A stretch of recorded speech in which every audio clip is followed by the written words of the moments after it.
No desenvolvimento do mundo, diversas lendas foram criadas e espalhadas, desde um arco-íris com um pote de ouro no final dele, até criaturas horrendas sedentas por sangue.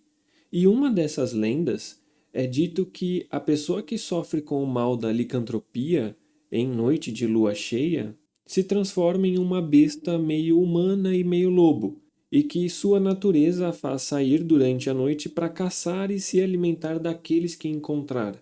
Agora, em uma realidade onde essas lendas são reais, como você se protegeria de uma criatura que transcende a existência de duas espécies? Como você se protegeria de um lobisomem? Bom, para quem é novo aqui, eu sou o John. Seja muito bem-vindo ao podcast Como Sobreviver ao Planeta Terra. Independente por onde estiver me ouvindo, se for por YouTube, qualquer plataforma de podcast, seja Spotify, Apple Podcast, me siga, se inscreva, ative o sininho, avalie o podcast para que ele chegue em mais pessoas.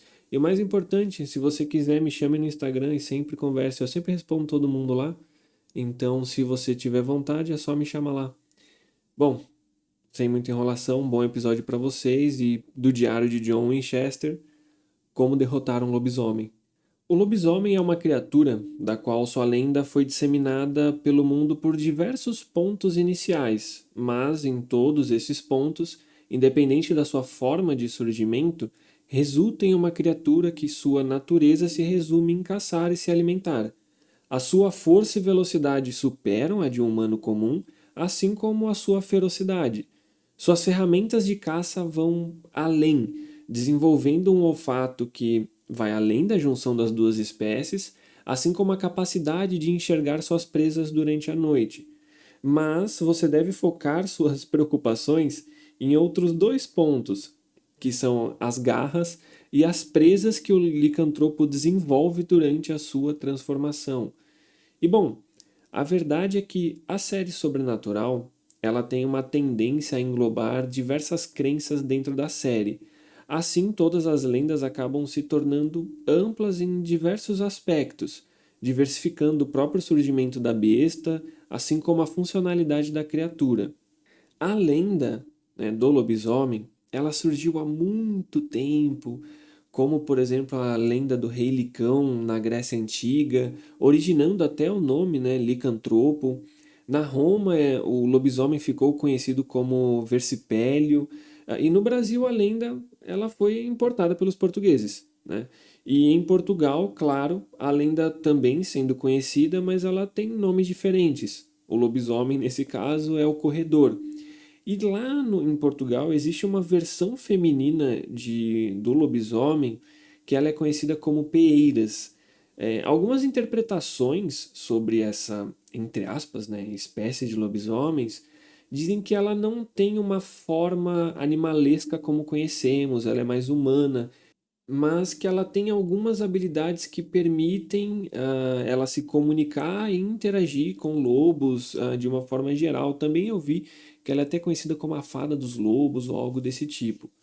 Bom, de qualquer maneira, essa diversificação no surgimento, ou tendo até o mesmo surgimento, mas interpretações diferentes do ser, também gera uma alteração nas formas de transmissão da licantropia, e se não for transmitida, como uma pessoa é escolhida para ser a criatura. Por exemplo, as duas formas mais conhecidas são a forma hereditária, né, transmissão aí de pais para filho, e por mordida. Mas também existem mitos de que o surgimento da criatura se dá pelo nascimento de uma criança derivada de um incesto ou o nascimento de um bebê homem depois do nascimento de 7 bebês meninas. De uma forma mais geral, a licantropia ela acaba sempre vista como uma maldição, uma doença. Algumas variações da lenda consideram o lobisomem como o resultado de um pacto entre um homem e o próprio diabo. E em sobrenatural não é tão diferente. Não se tem a ideia do pacto nem de ser algo demoníaco, mas ainda assim de ser uma maldição, principalmente pelo o que a doença faz com a pessoa, porque ela não tem consciência da sua transformação. Quando ela se transforma em noites de lua cheia, e isso fica bem claro na série, que apenas em noite de lua cheia eles se transformam, eles perdem a consciência durante a transformação. O que acaba fazendo ter um peso ainda maior a existência dessa criatura, porque o humano não faz ideia do que ele é e do que ele faz. E claro, o peso ele escala ainda mais pelo fato de não ter uma cura. Na série eles até cogitam uma cura, que é matando o lobisomem que infectou a pessoa, mas é apenas uma teoria e na verdade eles acabam testando ela e provam que ela não tem fundamento nenhum. Então, para se proteger, meio que, na verdade, tudo pode ferir um lobisomem. Mas é como se os ferimentos eles não causassem um dano real, uma dor. A única coisa que os fere é a prata, a famosa prata, usada em tempos antigos para aumentar o tempo de duração de alguns alimentos ou até a purificação da água por ter ações antibacterianas. Então, a prata ferir um ser mitológico também é mitologia, porque de tudo que eu expliquei, dá para entender que, na maioria dos casos, a licantropia ela é sempre vista como uma praga, né? Uma doença, algo ruim.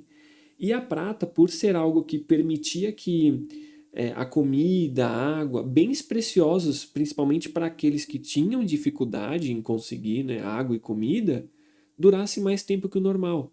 Então criou-se a ideia de que a prata, por essa função de fazer a comida durar mais, era meio que algo divino, algo bom. E o que é melhor para combater o mal do que algo que vai além da sua crença nas suas divindades? Então, a ideia da prata ferir um lobisomem, então, é óbvio que é algo mítico. Mas aí o lobisomem também é. Então vamos considerar como normal, já que em sobrenatural é a única coisa que o fere de verdade. Mas para matar um lobisomem mesmo, só a prata atingindo seu coração. Um lobisomem ele tem um fator de regeneração muito acelerado. Então o único modo de vencê-los mesmo é atingindo seu coração com um objeto de prata. Apesar de estarmos falando de um mito, e os mitos terem, né, as suas regras, se a função do tiro no coração é impedir que a vida ainda permaneça do corpo do animal, talvez uma bala de prata no cérebro talvez tenha o mesmo efeito, já que assim, né, com a bala de prata no cérebro, encerra as atividades do corpo. Mas tudo é um mito. Então, se fosse o caso de ter a possibilidade de testar uma teoria ou ir pelo seguro, vá pelo seguro. Bom, esse foi o episódio de hoje. Eu espero que vocês tenham gostado. Ah, bom, é o mesmo de sempre. Se vocês ouviram até aqui, eu agradeço muito. Independente por onde estiver me escutando, se inscreva, me siga, para que você receba os próximos episódios e também para eu ter uma noção de como estão os episódios ou não, se vocês preferem episódios mais longos ou mais curtos. Às vezes eu acabo pendendo e acabo fazendo um mais longo, um mais curto, mas de qualquer maneira, obrigado por escutarem até aqui. Independente de quando estiver escutando, tenham um ótimo dia, até a próxima e um beijão para vocês.